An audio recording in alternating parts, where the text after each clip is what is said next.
Hello everyone, welcome to the What If Anime YouTube channel. Today, we are diving into an exciting new story that will take your imagination to the next level. It's part 4 of What If Naruto was the silent genius in the Chunin exams? Let's continue the story. Kakashi's eye widened once again for the second time, the first being as Sasuke used his jutsu. Not giving the man time to react, Naruto dashed forward. A glint of light shined off metal as he pulled a kunai from the strap on his right, holding it with the end of the blade pointing behind him. He slipped shuriken from his other pouch, the weapons flying past the Chunin as he dodged them with ease, his eye on Naruto the whole time. Naruto, once he felt he was in close enough, slashed out, the end of the weapon sliding harmlessly through the air as Kakashi danced out of reach. A smirk came across Naruto's face as he channeled chakra to the balls of his feet, leaning forward on them ever so slightly and releasing the chakra in a tight burst, making him flicker and appear in front of Kakashi again, this time with the tip of the weapon already cutting through the air in the direction of the string holding on of the bells. Kakashi, on the other hand, was surprised by the burst of speed, but could still follow it. He brought his hand down on top of Naruto's, shoving the dangerous weapon into the ground and hopefully throwing off balance. He was surprised yet again as Naruto used the momentum and flipped over, doing a full front flip while leaving the kunai embedded in the ground and bringing his right leg down in an axe kick meant for Kakashi's head. Displeasure shone on his face as the Chunin brought his arms together in a cross-arm block, effectively nullifying the damage to himself.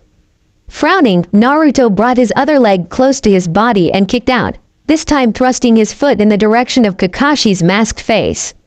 Kakashi dropped his guard and grabbed Naruto's ankle, yanking it and throwing the boy past him.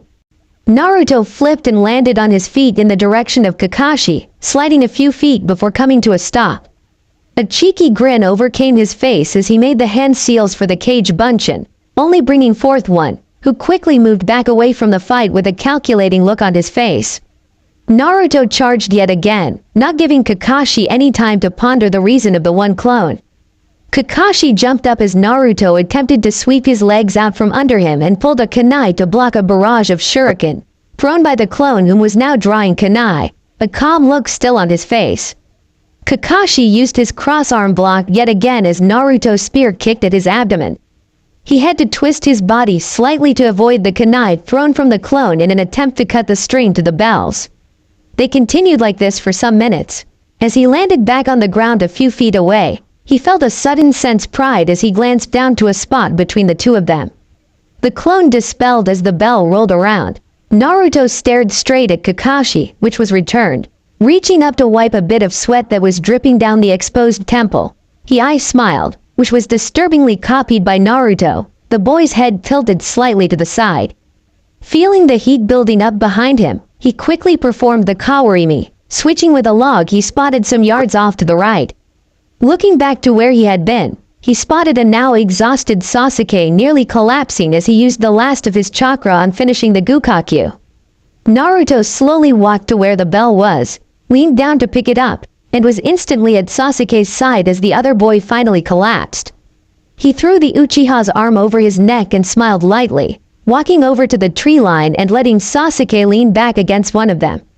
He looked at the bell, frowned, then put the bell in Sasuke's hand. A look of utter disbelief and surprise instantly showed on his face as Naruto turned and walked towards Kakashi, not even sparing a single glance back. He did the exact same eye smile he had done before. Sakura had shown up just in time to see Sasuke steadying himself on the tree with bell in hand. Of course she squealed and ran over to him. "Well, Kakashi ni, did we pass?" Naruto asked in a quiet but cheery voice. Kakashi chucked, shaking his head with his eye closed. "Of course you do," he exclaimed happily. All the members of Team 7 were sitting around the 3 stumps in the clearing. Naruto being tied to the stump while Kakashi taunted him by waving a lunchbox in front of his face. Naruto narrowed his eyes dangerously while Kakashi chuckled and continued with his taunting. "Damn it, Kakashi, give me that lunch," he finally yelled, starting to struggle with his robe bindings. "Ah, but Naruto, while you may have passed, it does not mean I would not tie you to the log and eat in front of you," Kakashi said cheerily, a mocking smile coming onto his visible features. "I'll kill you," Naruto growled. "Damn Kakashi ni, tying me to this damn log just to piss me off. He pushed out again, his muscles visibly bulging with the strain.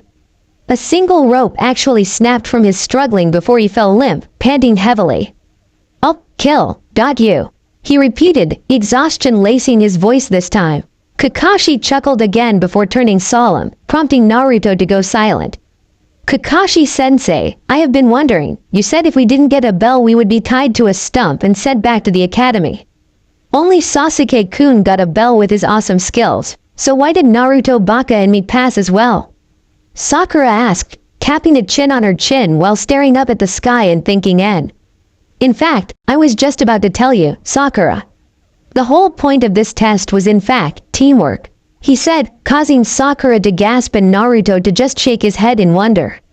She hadn't realized? Naruto thought, barely able to comprehend how she was smartest in their class. You, Sakura, only have your sights set on Sasuke, and failed to even think whether Naruto had a hand in him getting the bell. While there was only 2 of you working together in this exercise, I still passed you since I took out Sakura before she could become aware of your plan. He said, jerking his thumb at Naruto, who jumped slightly in surprise that Kakashi had known it was his plan. We are in a line of work where you will be risking your lives, and you will have to be able to put your trust into your teammates. Kakashi walked slowly away from the group and put his hand on top of a stone carrying numerous names carved into it. The memorial stone. Look at this. The numerous names carved on this stone. These are shinobi who are recognized as heroes of the village. With that, Naruto let his head hang slightly, his blonde locks coming over his hinte to cover his eyes. But they aren't normal heroes. Kakashi paused for a moment, causing Sakura to perk up. Well, Kakashi-sensei, what kind of heroes are they? She asked, honest curiosity working its way into her voice. It was Naruto who answered her, raising his head and all but snarling out. Isn't it obvious? Kia, Mia, every person on that stone is gone, one way or another. His 2 teammates flinched away, Sakura with a hurt look on her face, Sasuke looking surprised at the ferocity of the blonde. That's enough, Naruto. Kakashi said softly, this is a memorial. The name of my best friend is on this stone. He turned to look at the 3 of them, a kunai whizzing out at a speed which 2 of them were unable to follow, slicing the ropes binding Naruto.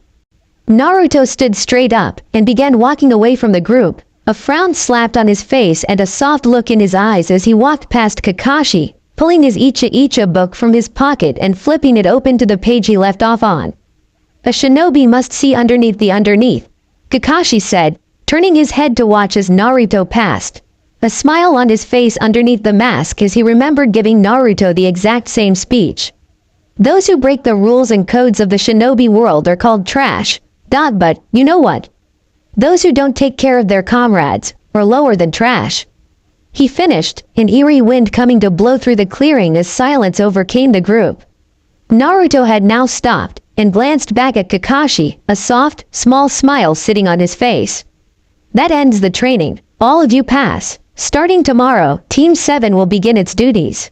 All of them grabbed their packs which they had brought with them, stood up and followed Kakashi over to an awaiting Naruto. Let's go, he said, pulling out his own Icha book as they all left the clearing. Next day, Naruto knelt down by the memorial stone, running his thumb over the name of the Yondaime. His father. Sighing heavily, he stood and started to walk in the direction of the bridge where Kakashi had told them to meet. 2 hours late, he mumbled, pulling his book from his pocket and his kitsune mask over his face. Arriving, he had to stop himself from reaching to cover his ears at a loud screech directed at him. You're late, Naruto Baka. Kami, you're just like Kakashi-sensei. He scoffed, feigning hurt as he looked at her. Please, Sakura, I take offense to that. I'm nowhere close to Kakashi's level of being late. For example, I am only 2.5 hours late while he is 3. At least I make an attempt to be here on time. He spoke, walking over to the railing and leaning back on his elbow, book still in front of his face. I wonder what our first D-rank mission will be like. He mused out loud, the other 2 silently agreeing with him. Hoping to sit in silence for 30 minutes was blown out the window when Sakura started her fawning over her Sasuke-kun, who rejected all her attempts to ask him out. Please, Sasuke-kun, just this once? Sakura whined, effectively breaking Naruto out of the meager concentration he had on his book. Looking up, he was greeted to the sight of Sakura hugging Sasuke tightly, refusing to let go as he half-heartedly tried to push her away. "No, go away from me," the other boy grumbled, pushing once more against the girl trying to cuddle him. Rolling his eyes, Naruto was about to return to reading his book when he was greeted with a familiar voice. "Yo!" Kakashi waved as he approached the Genin team on the bridge, drawing Sasuke and Sakura's routine to a close as Sakura pointed accusingly at him. "You're late," she screeched, while he smiled back at her.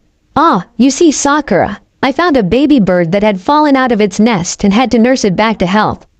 "Liar," she muttered under her breath.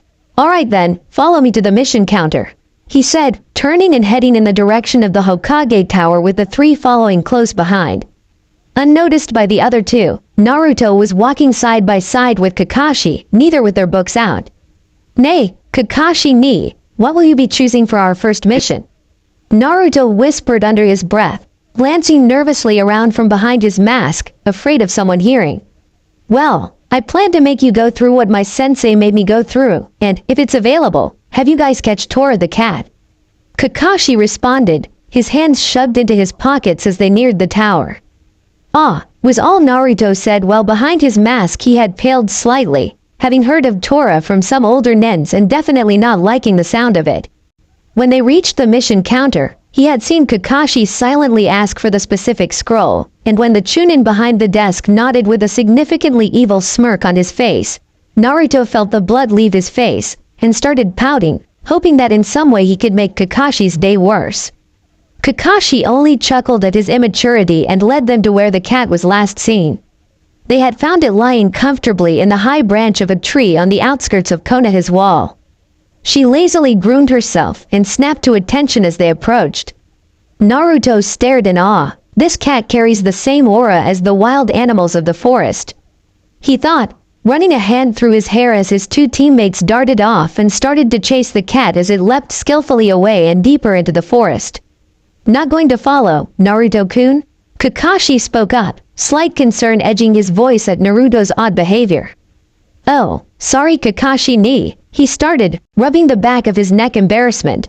"I was just wondering, that cat, she is so much like the animals in the forest.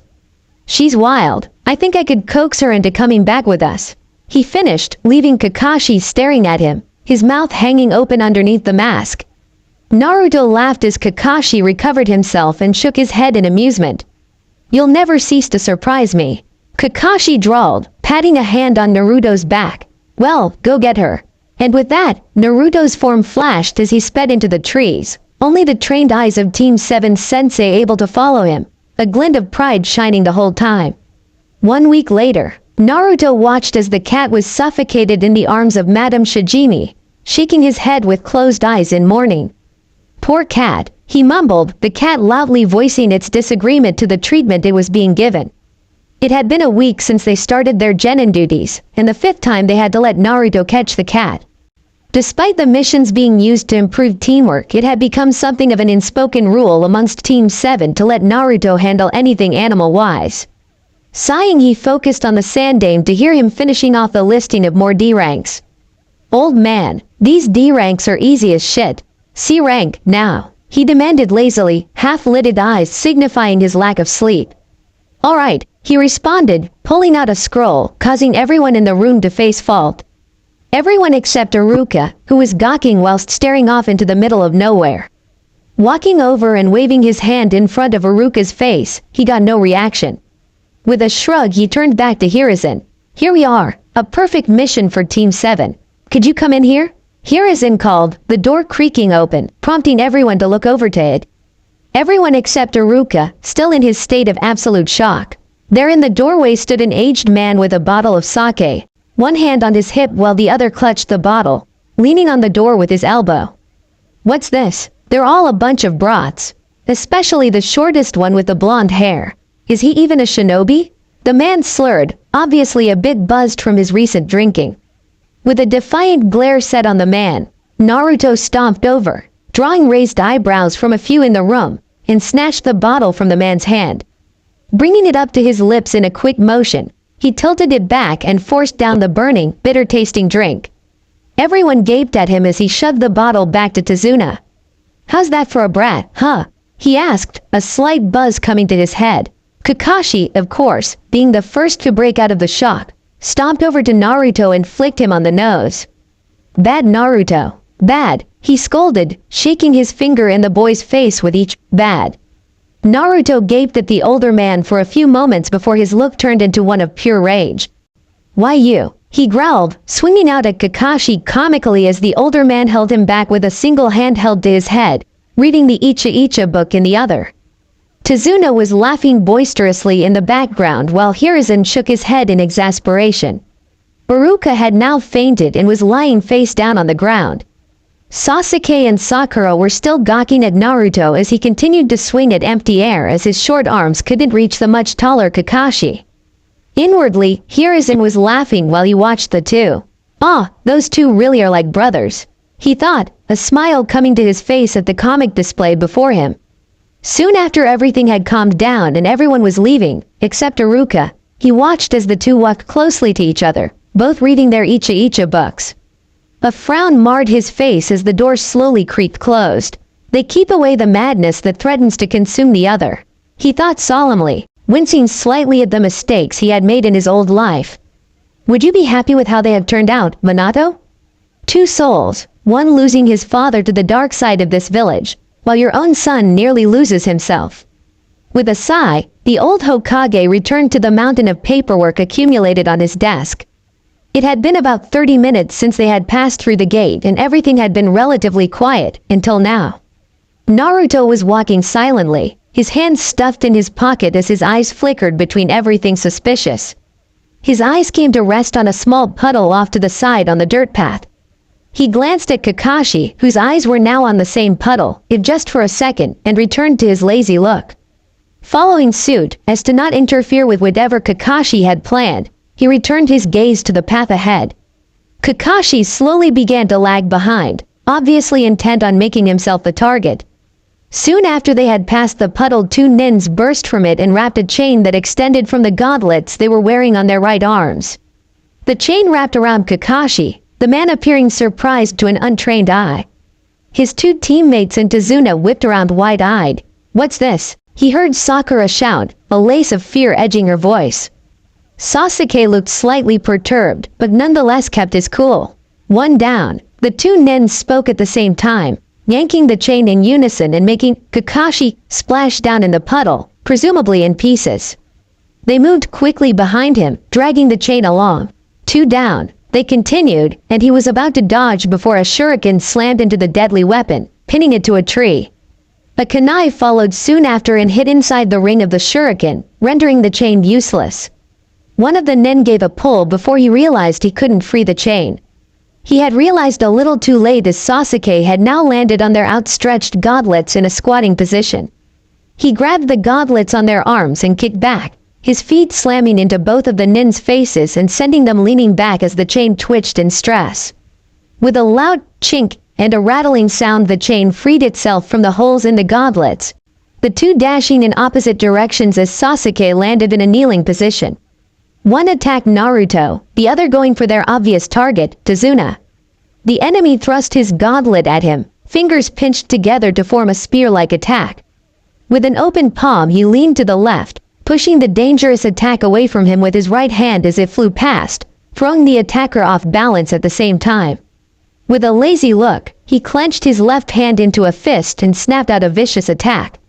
A punch straight to the temple with such force behind it that the nin crashed into the ground, his mask gaining a crack from the attack. It left the enemy dazed and Naruto stood straight, shoving one hand in the pocket as he looked to see Kakashi using the other enemy's momentum as his own, catching the other in a headlock that obviously shocked the man. Naruto rolled his eyes, but then brought his hand up and looked at it, clenching and unclenching thoughtfully. Kakashi and the others approached him, and he looked up, gaining a wary look from Kakashi. "You all right?" the man asked, using his usual lazy voice to cover the concern that would have showed. With a shrug he looked at Tazuna. "Is he all right?" Naruto asked, letting his hand drop to his side carelessly. "No, Naruto, you're not all right. Their weapons were poisoned," Kakashi said, ignoring the question and letting his voice grow a bit more stern. A silence overtook the group after that, and it was quickly broken by Sakura. "Well, sensei, do something," she screeched, pointing at him accusingly. Kakashi looked as if he were about to say something until Naruto interrupted. "He can't, Sakura. This is what happens on a battlefield. There are things some people can't do, even your precious Sasuke-kun. I will die if this is not treated, and Kakashi is probably debating whether to leave the old man here right now. I'm not gonna let that happen. Watch, Haruno. This is the world of shinobi." Kakashi nodded his head slightly in approval as Naruto pulled a kunai from his pouch, tossing it in the air and letting it spin for a second before snatching it in a reverse grip. He stared at Sakura with a bored expression as he plunged the kunai into his hand, straight through the back of it and out his palm. Blood squirted from the wound, splattering Naruto's vest with it until it died down into a tiny river leaking from his hand. Everyone was open-mouthed except Kakashi. He stared at Naruto for a second before putting his hand on his shoulder and leading him away from the group.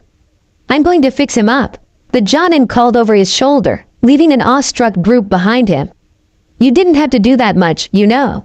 A simple cut would have been fine," Kakashi muttered angrily, now bandaging Naruto's hand after he was sure the poison was drained.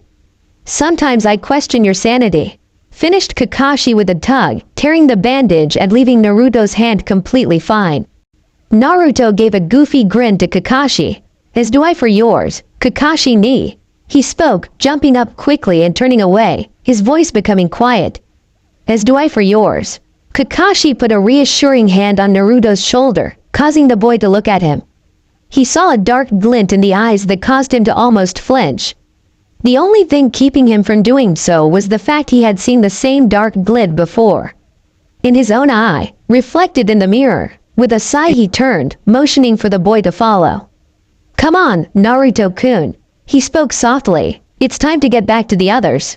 With a nod, Naruto followed the older man back to the group. A deep sigh was heard from Tazuna as the man closed his eyes in thinking for a few moments before opening them to look at Kakashi. "I need to talk with you. This mission, it's probably outside of your duties. A super dangerous man is after my life." He paused, letting the information sink in. "Who?" Kakashi asked after a few moments of eerie silence. Tazuna heaved another sigh. "You've probably heard his name at least. The wealthy shipping magnate, a man named Gato." Kakashi's demeanor instantly changed. "Gato? From that Gato company? He's said to be one of the world's few extremely wealthy people." "Yes. Officially he runs a large shipping company, but secretly he sells drugs and other illegal items, using shinobi and gang members to take over businesses in other countries. He's a very nasty man. It was about a year ago when he set his eyes on the Wave country. Through money and violence he quickly took control of the country's shipping industry. Gato now has a monopoly on all business traffic in the country. The only thing he has to fear now is the completion of the bridge I am building." Tazuna finished, leaving the genin to make their own deductions on the new information. They quickly voiced their own thoughts. "I see. Since you're building the bridge, you're in the way." "Oh, she does have a brain in that head of hers," Naruto noted, rolling his eyes slightly at the obvious statement. "So, those shinobi were hired by Gato?" He had to resist the urge to laugh in the apparent top-of-the-class boy's face. Naruto just remained silent, staring at the ground with his hood up. "What I don't understand is if you knew the fact that shinobi could be after you, why hide that fact when you hired us?" Kakashi asked, fixing the bridge builder with a calculative gaze. "The Wave country is super poor. Even the feudal lord has no money. Of course we don't have money either, not enough for the expensive B-rank mission. Well, if you quit the mission now I will definitely be killed, but don't worry about it. If I die my cute 10-year-old grandson will just cry for days." Tazuna exclaimed, drawing a raised eyebrow from Naruto, and slightly defeated looks from Sakura and Kakashi. "Well, I guess we have no choice then. We will protect you at least until you get back to your country," Kakashi sheepishly explained, a triumphant look coming over Tazuna's face. They sat in the boat quietly, moving through the thick mist in silence as they made their way towards Wave. Naruto had his chin in his palm with his elbow on the edge of the boat, staring wistfully off into the distance. "We should see the bridge soon. The Wave country is at the base of it," the guide explained, an outline slowly coming into view. After a few moments they could see the large bridge in all its glory. Although no one said anything, they were all amazed by the size of it.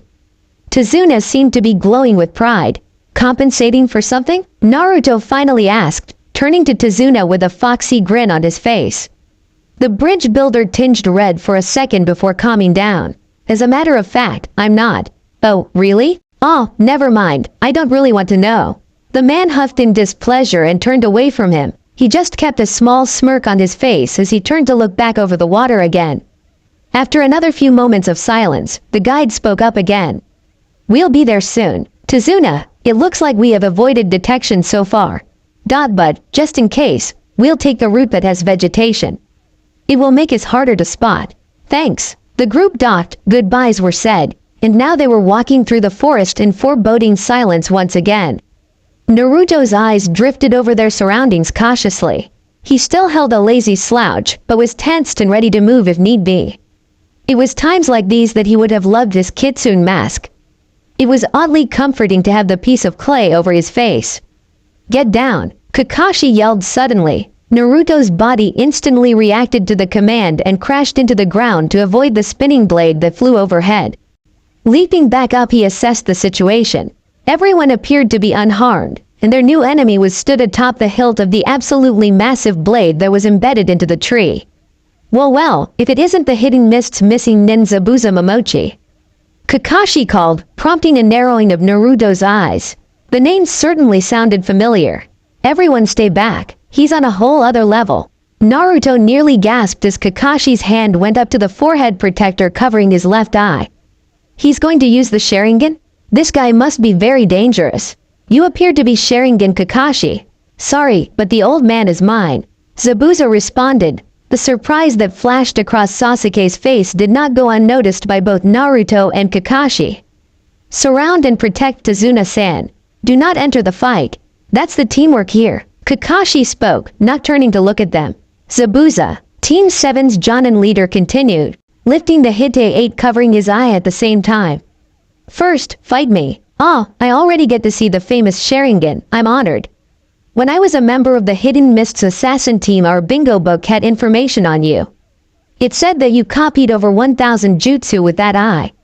Copy ninja Kakashi, Zabuza taunted, turning to face the team.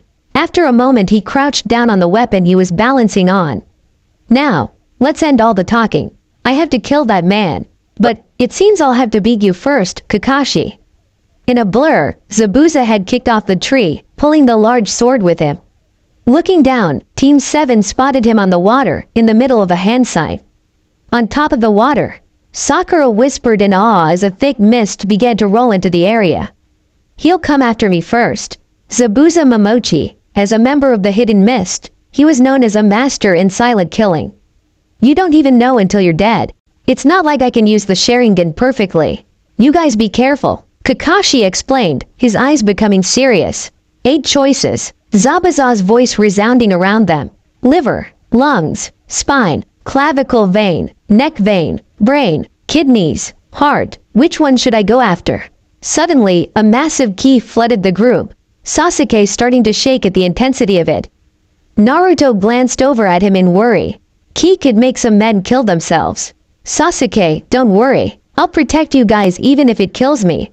Kakashi looked over to them, his eye curving upward in his signature eye smile. I don't let my comrades die.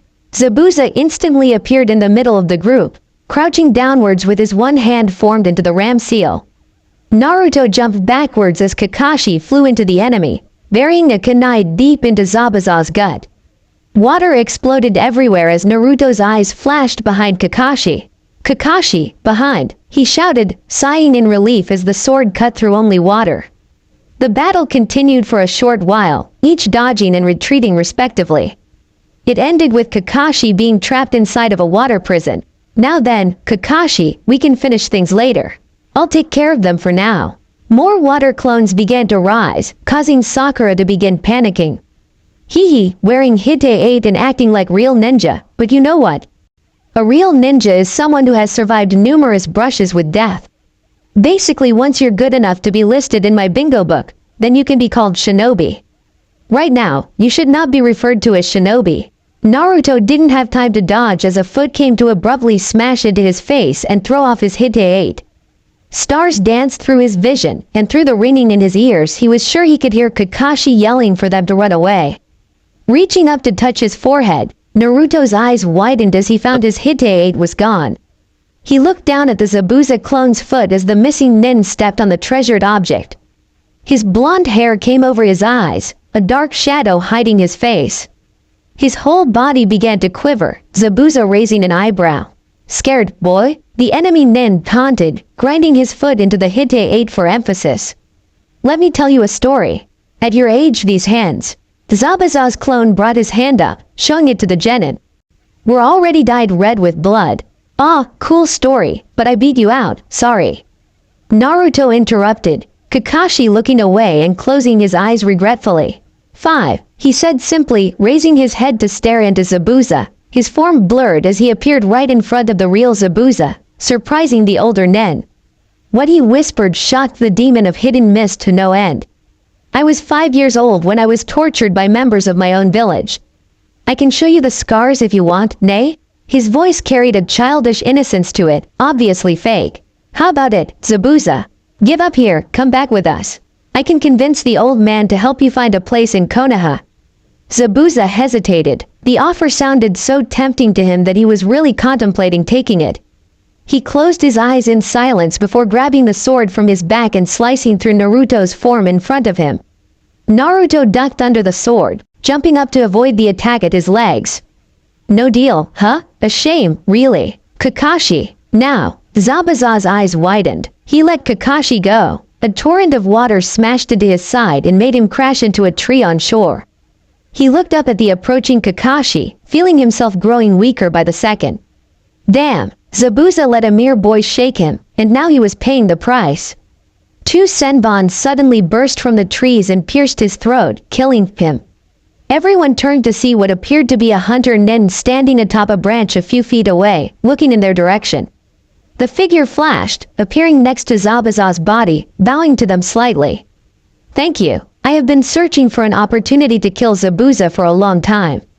Everyone glanced suspiciously, Kakashi kneeling down by Zabuza's body and feeling his neck for a pulse. The white-haired Jonin then turned to look at the hunter nin. "That mask, you're a hidden mist hunter nin, aren't you?" Kakashi said, stating it more than asking. There was a pause. "Impressive, you are correct." Naruto narrowed his eyes. "Yes, I'm a member of Hidden Mist's hunter nin team. My job is to hunt down one such as him," Hiku said, referring to Zabuza in fake disgust. Hiku leaned over. Zabuza was heaved over shoulder.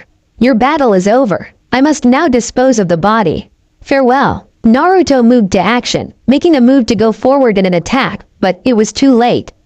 Hiku had gone. Damn it, he was supposed to have disposed of the body here. He mentally screamed. Suddenly there was a thump noise and he looked over to see Kakashi sitting on the ground unceremoniously, obviously exhausted.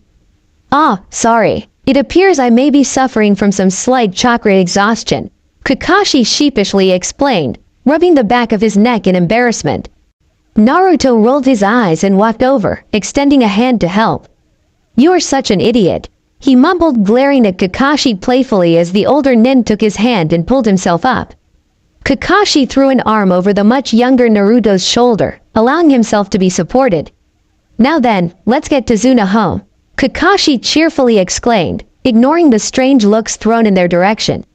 "Why, yay," Tazuna lamely said, still a little shocked at all that had happened in such a short span of time.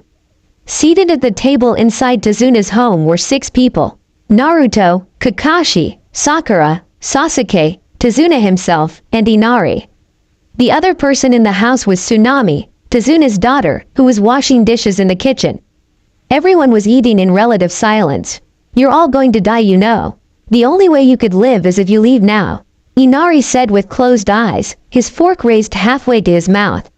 Naruto stared at the boy for a second. "So you want to kill Tazuna, who I'm assuming is your grandfather?" he asked in a nonchalant manner, blowing on some steaming rice softly before sliding it off the fork with his mouth. What? Everyone seemed startled, Inari more so. "What are you talking about, Naruto Baka?" Sakura asked, causing him to raise his other hand with one finger up. Swallowing, he looked to Inari again. "By telling us to leave now, you are inadvertently killing him." The bridge is his dream and I know for a fact he won't stop working on it. He has already had extremely skilled people sent to kill him, and without equally skilled to protect him, he will die. Everyone dipped into silence after that, frightened by the intelligent explanation. Gato is invincible. How do a bunch of kids like you hope to beat him? Inari finally yelled, slamming his palms down on the table. Naruto raised an eyebrow at him. I don't appreciate someone who is no more than a toddler calling me a kid. There, that arrogant attitude. It comes from living in that safe village. I bet you know nothing of hardship. Inari yelled again, turning red from the insult. At this, Kakashi glanced up in worry that Naruto would do something brash. All eyes were now on Naruto, no food being eaten at the dinner table. He stared at Inari a moment longer before standing up and sliding his seat backwards. Naruto, where are you going? Sakura asked, curious at the odd behavior. Naruto looked at her and eyes smiled, creepily, just like their sensei. I think I could do with getting lost on the road of life right about now. With that, he turned and walked from the room, leaving a slightly smug-looking Inari. Probably guilty because he knows I'm right, he said to no one in particular. Naruto stopped and turned to look fully at the boy. Kakashi started to move. The dumb kid just put the nail in his own coffin. He cursed under his breath as he had to put a hand on the table to stabilize himself. Naruto pulled off his vest, letting it slide to the floor and land softly. He pulled the black long-sleeve shirt he wore underneath it off as well and dropped it onto the pile, now turned away from the group. Sakura blushed at his lightly defined back muscles and Kakashi was now looking away in guilt, closing his one visible eye. Sasuke was just staring in interest at what the Dobi was doing. When he turned to them, everyone's eyes widened to the size of dinner plates. Two jagged scars, one from the top left of his chest and down to the bottom right of his ribcage. It had become less defined over the years but was still easily visible. The second scar ran down his shoulder and was significantly smaller but was still around 7 inches in length. It was in a crescent shape. No one said anything, and when Tsunami came out of the kitchen to investigate the sound, she first blushed, and then dropped the plate she was holding, shattering it all over the floor. At the age of 5, he paused, wondering if he should even tell them this story. My 5th birthday, to be exact. I was tortured to lengths that I should have been dead. Another pause, by shinobi of my own village. He finished, staring at everyone in the room calmly. He had come to terms with this particular event in his life years ago. Tsunami had a hand over her mouth and was openly sobbing while Kakashi still could not look at the biggest mistake of his life. Sakura, Sasuke, and Tazuna were gaping while Inari, in a state of shock, just stared. Grabbing his clothes, he threw them over his shoulder and headed to the door, closing it quietly behind him as he jumped up to the roof and lay down. Kakashi was staring downwards in guilt but still wanted to go after him. He took a deep breath to collect himself. I'll go after him. With that, Kakashi also left the house, leaving behind a completely frozen room. Naruto now had just his black shirt on and was staring up at the moon with a faraway look. He sat with his legs splayed out in front of him and he was leaning back on his palms, hands behind his back. Kakashi stumbled and all but collapsed in a sitting position next to him. Naruto chuckled and looked at Kakashi closely. Damn it, Kakashi ni, I told you to stop feeling so guilty over it. It's not your fault, alright? He shouted in irritation as the Jonin turned to actually look at him, guilt flashing across his face once more as he grimaced. He couldn't get the image from his head. Finding Minato-sensei's son bleeding out and strapped to a chair with a gag in his mouth was almost a more traumatizing experience than Obito's death. Almost. It probably would have been if Naruto hadn't lived. With a sigh, Naruto's voice came in nearly a whisper. I'm here now, aren't I? Yup, and I can't seem to be able to get rid of you. Kakashi gave a grin, which Naruto returned. How Naruto could actually know what expressions he was making under his mask, he would never know. They sat in companionable silence for another few minutes. You know Zabuza is still alive, right? Naruto finally asked, drawing another sigh from Kakashi. Yay, when do you plan on telling the Dream Team? Hell, if we're lucky, me showing them that bit of information will crack them out of their fantasy world. He said, irritation prickling its way into his voice. Now, it's not good to get so worked up over the two you're supposed to be working with. Even if they're annoying beyond belief. They shared a laugh at that. having to take another few minutes to regain their breath. Well, I plan on telling them a bit later tonight, some chakra exercises tomorrow. Zabuza will probably be out for a week, same for me if you hadn't saved me when you did. Thanks for that. I'll probably be fully recovered in around 4 days now, tops. Naruto nodded, continuing to stare wistfully at the moon. We should get back to the others. Kakashi said, also staring at the moon. Yay, Naruto agreed softly, standing up and dusting off the back of his shorts. With Kakashi doing the same, they shared a look before returning to the other members of Team 7. Day after, Sasuke and Sakura were watching with surprised expressions as Kakashi walked straight up the side of a tree. Then their mouths fell open as he walked across the underside of a branch. 2 kunai were suddenly sticking up from the ground in front of the two. Well, good luck, oh, and use those kunai to mark how high you get on the tree. Kakashi said, walking around the tree branch to be standing upright on it. Leaning back on the tree, he pulled out his book and began reading, a perverted giggle coming from his mouth as the two made their first attempt at getting up the tree. With Naruto. Damn it, how could I forget to pick up my Hite 8? Stupid, Naruto yelled at himself in his head, dusting off the treasured object carefully with his sleeve. A frown stuck on his face. His eyes shot up and looked at what appeared to be a young girl, around his age, picking herbs on the side of the road over to the right. Narrowing his eyes, Naruto stood up and walked over. Ah, hello there, miss. He called and noticed when the girl jumped slightly, turning to look back at him quickly. She seemed to relax slightly, presumable she had assumed he didn't know who she was. Hello, she responded softly, watching him carefully. Is that a Hite 8 you have there? Are you a shinobi? She asked curiously. Ah, you noticed. Well, yes, I am in fact. He stated, crossing his arms and tilting his head. Are you a strong shinobi? She continued, returning the action of tilting the head. Well, not really. He made himself sound dejected, drooping slightly. Do you have someone to protect? She asked, picking another medicinal herb that he couldn't recognize. He paused for a moment to consider the question. It seemed honest, so he should answer honestly. Only a few people. It is not how many people you have to protect, it is that you want to protect them that matters. You are already a very strong person. She trailed off, a sad glint came into her eyes. Oh, I'm Naruto, he said after realizing they hadn't introduced themselves. Haku, she said,